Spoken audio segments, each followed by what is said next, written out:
ఏమని మాట్లాడుతున్నారు? నేను చూపించిన అమ్మాయినే నువ్వు పెళ్లి చేసుకోవా? దేవుడి సామర్థ్యం మొత్తం మాస్టర్ గారి సంబంధం ఎలా ఉందో దేవుడి చిత్తం, లేదా మాస్టర్ గారు ప్రార్థన చేయండి, మేము అబ్బాయి గారు వివాహం సిద్ధపడుతున్నాం, లేదా అమ్మాయి గారు వివాహం సిద్ధపడుతున్నాం కాబట్టి మీరు ప్రార్థన చేయండి. ఏముండదు, పెట్టి 50 లక్షలు ప్రకటిస్తామంటే పావులు 2 లక్షల సంపాదన ఉంది కాబట్టి 50 లక్షలు ప్రకటిస్తామంటే అమ్మాయి ఏమంటున్నాగా మరి కుటుంబం బ్యాక్గ్రౌండ్ ఏంటన్నా కానీ అమ్మాయి రక్షణ పొందిందా లేదా తెలియదు, అమ్మాయి యొక్క కుటుంబ పరిస్థితి ఏంటో తెలియదు. కానీ ఇచ్చారు వెంటనే ఏమైంది, మళ్ళీ 3 తిరిగి రాగానే ఏమైపోతుంది, వాళ్ళు వెళ్ళిపోతుంది. జ్ఞాపకం చేస్తున్నాను, జ్ఞాపకం చేస్తున్నాను. ఈరోజు దేవుని చిత్తం ఏంటో మనం తెలుసుకోవాలి. దేవుని చిత్తాన్ని తెలుసుకోవడానికి మనం కూర్చుంటే దేవుని సన్నిధి మనతో ఉంటుంది. దేవుని చిత్తాన్ని గ్రహించే వారంగా మనం ఉంటే తప్పకుండా దేవుడు మాట్లాడతాడు. ఏరియాతో మాట్లాడండి, సమూహంతో మాట్లాడండి, సౌలుతో మాట్లాడండి, మోషేతో మాట్లాడుతున్నారు. ఇక మాట్లాడదా అంతకుముందు ఎప్పుడు దేవుడి గురించి మోషేకి పెద్దగా తెలియదు. కారణం ఏంటో తెలుసా? 3 నెలల తర్వాత మోషే పెంచబడింది, అన్ని యొక్క పాపంలో పెంచబడ్డాయి. కాబట్టి దేవుడి గురించి తెలియదు, యెహోవా గురించి తెలియదు. బానిస బ్రతుకులు బతుకుతున్న వారికి మాత్రమే తెలుసు యెహోవా గురించి. ఎవరికి ఇశ్రాయేలు ప్రజలకి ఎఫ్రాయిముకు తెలుసు, కానీ మోషేకి తెలియదు. కానీ మోషే ఆ పిలుపులోనే గౌరవాన్ని దేవుడు చూశాడు. మోషే చేత ఎన్ని ఇచ్చాడంటే దేవుడు, ఎన్ని అద్భుత కార్యాలు ఇచ్చాడంటే భరించాడంటే ఆ ప్రజలు 20 లక్షల మంది ప్రజలు భరించారు. 20 లక్షల మంది ప్రజలు భరించారు. ఒకనొక సమయంలో దేవుడి వికృత ఆ ప్రజల మీదకి రాబోతూ ఉంటే అడ్డుకున్నాడంట. దేవుడి వికృత ఇశ్రాయేలు ప్రజల్ని మీరు ఇచ్చే తినే దగ్గర, తాగే దగ్గర, పడుకునే దగ్గర ఎప్పుడు మీరు ఏడాది పెడుతూనే ఉంటారు. కాబట్టి మోషే చంపేసి ఇశ్రాయేలు ప్రజల వద్ద మోషే ప్రజలని లేవి సంతానాన్ని, లేవి గోత్రాన్ని ఎన్నుకొని నీ ద్వారా జీవితంగా ఈ భూమి మీద నా ప్రజల్ని స్థాపిస్తానంటే మోషే ఏం చేశాడు? దేవుని సన్నిధిలో నుంచి పారిపోతున్న మోషే దేవుని సన్నిధిలో నిలబడ్డాడయ్యా, అంగీకరించయ్యా, ఈ ప్రజలకి ఏం తెలియదయ్యా, ఎవరిని మాట్లాడుతున్నాయా, అవకాశం ఇవ్వమా, లైచిగా ఎలాంటి మార్పు, ఏంటి మార్పు? దేవుడు మాట్లాడితే వారి జీవితంలో మార్పు అనివార్యం. దేవుడు మాట్లాడితే వారి భవిష్యత్తు ఎలా ఉండబోతుందో దేవుడు ఇప్పుడు కాలాన్ని చూస్తూ ఉన్నారు. దేవుడు నీ రాబోయే కాలాన్ని కూడా చూస్తున్నారు. నీ ఫలితాన్ని, నీ ఫలాన్ని కూడా దేవుడు చూస్తారు. చూసేసాడు ఆయన ముందే. కాబట్టి పేమెంట్ వల్ల మనం ఏం చేస్తాం? ఆ కాలంగా మన జీవితాన్ని గుర్తించుకుంటారు. చాలా మంది ఏమొస్తుంది, ఇంటర్మీడియట్ ఫెయిల్ అవుతున్నాయి. నాకు అనుకున్నటువంటి ఈ తదనంతరం యెహోషువని నేను ఈ ప్రజల్ని నడిపించడానికి, ఈ వాగ్దాన దేశంలోకి తీసుకెళ్ళడానికి ఈ ముందు నేను యెహోషువని నిలబెట్టాను. నీ పని అయిపోయింది, నేను అనుకున్న నీ పని అయిపోయింది. కాబట్టి నేను మొదలు మాట్లాడినట్టు మొదలు నుంచి నేను నువ్వెవరు నాకు తెలియదని అనుకుంటున్నావు, కానీ నేను నీకు తెలియదు, కానీ నువ్వు నాకు తెలుసు. నీతో మొదలు నుంచి మాట్లాడిన స్వరంతో ఇప్పుడు నేను ముఖాముఖిగా కలుసుకోబోతున్నాను. ఎక్కడ కలుసుకున్నానండి? సీనాయి పర్వతం మీద దేవుడు 40 దినాలు వచ్చి ముఖాముఖిగా కలుసుకున్న తర్వాత దేవుడు తన యొక్క దర్శనాన్ని ఇచ్చిన తర్వాత 40 సంవత్సరాలు నడుచుకుంటూ వచ్చిన తర్వాత 120 సంవత్సరాల వయసులో మోషే ఎవరిని అభిషేకించాడు? యెహోషువని అభిషేకించి ఈ పని అయిపోయింది మోషే, నేను తీసుకుని వెళ్ళబోతున్నాను. కాబట్టి ఈ పనిని కొనసాగించడానికి నేను ఆల్రెడీ ఒకటి ఎన్నుకున్నాను. ఆ వ్యక్తిని ముందు పెడుతున్నాను. ఆ వ్యక్తిని నువ్వు దీవించాలి. దీవించిన వెంటనే నేను నా సన్నిధికి తీసుకుని వెళ్తాను మోషే అని దేవుడు వెంటనే ఆజ్ఞాపించాడు. ఇప్పుడు మోషే దేవుడు ఏం చేశాడు? ఫరోని బెదిరించాడు. ఫరో ముందు అద్భుతాలు చేశాడు. ఇశ్రాయేలు ప్రజలు తీసుకొచ్చాడు, నడిపించాడు, అద్భుతాలు చేశాడు. అన్ని ఇశ్రాయేలు ప్రజలకి ధర్మశాస్త్రం రాసించాడు. ఇశ్రాయేలు ప్రజలకి దేవుని యొక్క స్వరూపంలో ఉన్నటువంటి వెలుగు ఎవరితో కూడా చూపించాడు. దేవునితో ముఖాముఖిగా మాట్లాడాడు. మరణానికి సమీపించినటువంటి వయసు ఎంత? 120 సంవత్సరాలు. ఈ 120 సంవత్సరాల్లో వాస్తవంగా చిన్న విషయం మనం తెలుసుకోవాల్సిన విషయం ఏంటో తెలుసా? అతనికి ఎక్కడ కూడా దృష్టి మాత్రం లేదు. దృష్టి మాత్రం లేదు, సత్వ వ్యవస్థగా ఎలా ఎక్కడికి తెలిసినటువంటి ఆయన పంట మీద ఎక్కి, ఆ పంట మీదకి ఎక్కి దేవుడు పిలుపుతున్నాడు. దేవుడు పిలిస్తే 120 సంవత్సరాలు ఆ పట్టణాన్ని చూడడానికి దేవుని పట్టణాన్ని పిలవబడిన కణాన్ని 120 సంవత్సరాలు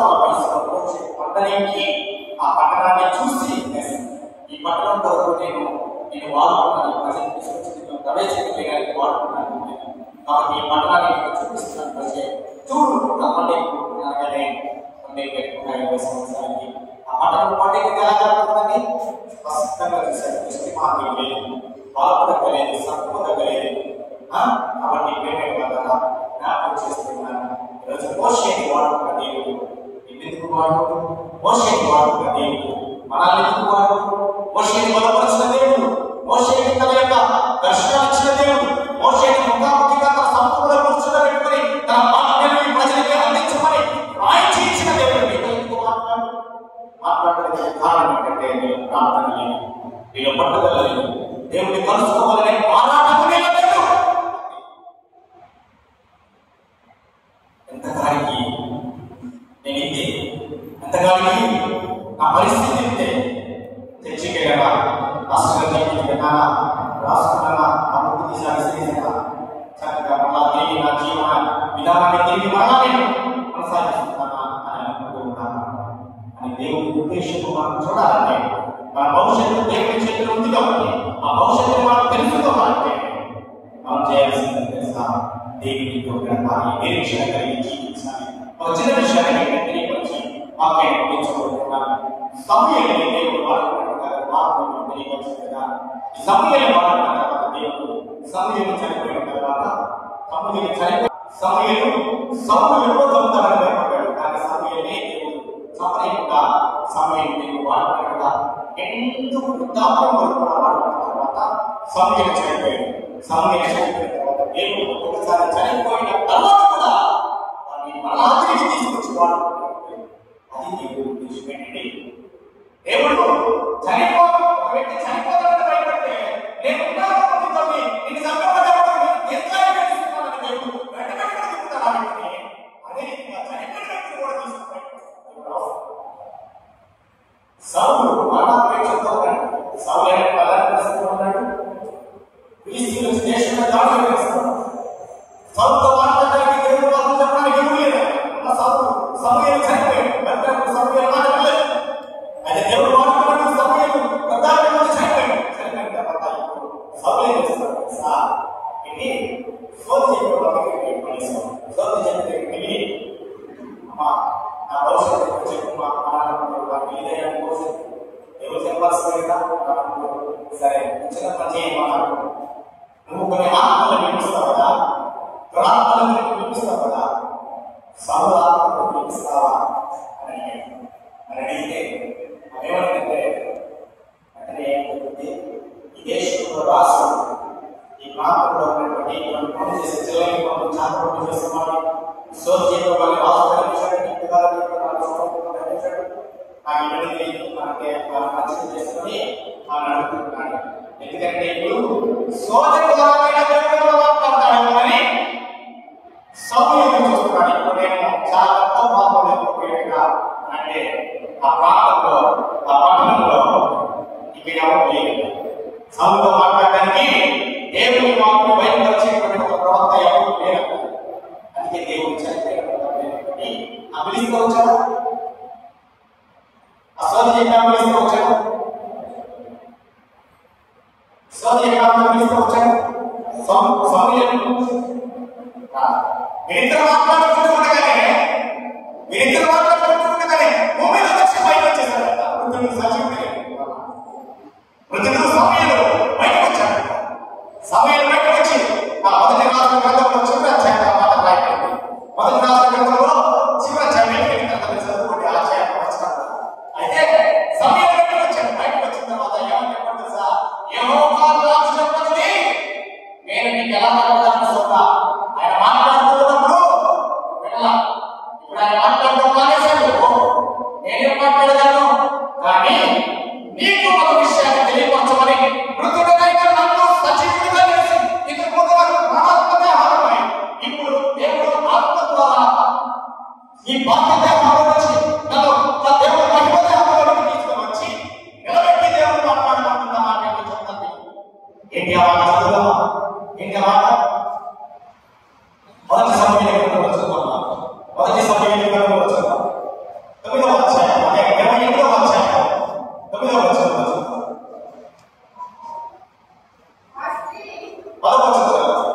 అందుకు సమూయేలు యెహోవా చెప్తాడు, నిన్ను బట్టి నీకు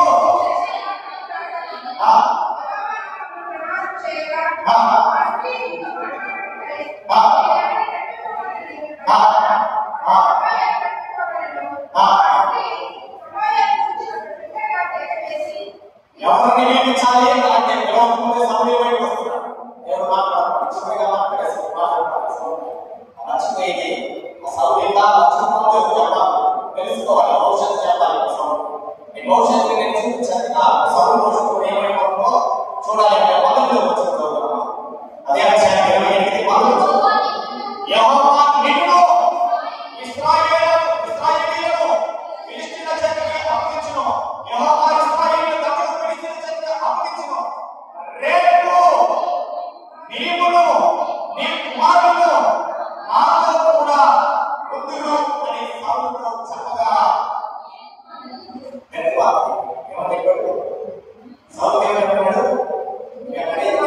సమాచారం మృతుడైన నన్ను దేవుడు మాట్లాడుతున్నాడు.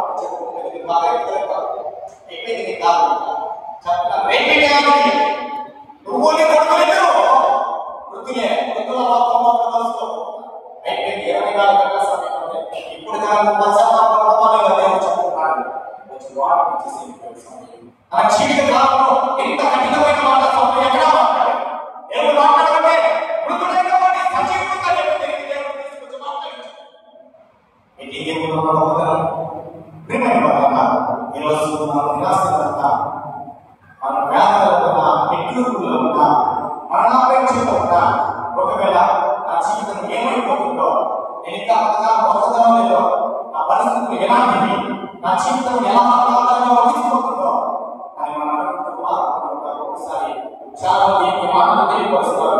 అయిపోయింది నా మన 20 సంవత్సరాలు వచ్చి 60 సంవత్సరాలు వచ్చి 50 సంవత్సరాలు వచ్చి అయిపోయింది నా కానీ దేవునికి మన సంపూర్ణమయ్యే వరకు కూడా ఏ వ్యక్తిని కూడా దేవుడు విడిచిపెట్టాడు. దేవునికి మన సంపూర్ణమయ్యే వరకు కూడా ఏ వ్యక్తికి ఎవరు ఏమి చేయలేరు. ఎంతమంది శత్రువులు ఉన్నా కానీ, ఎంతమంది పరవారు వ్యాధి చేసినా కానీ ఆ వ్యక్తి ఏమి చేయలేదు. కాబట్టి దేవుడు మాట్లాడుతున్నాడు.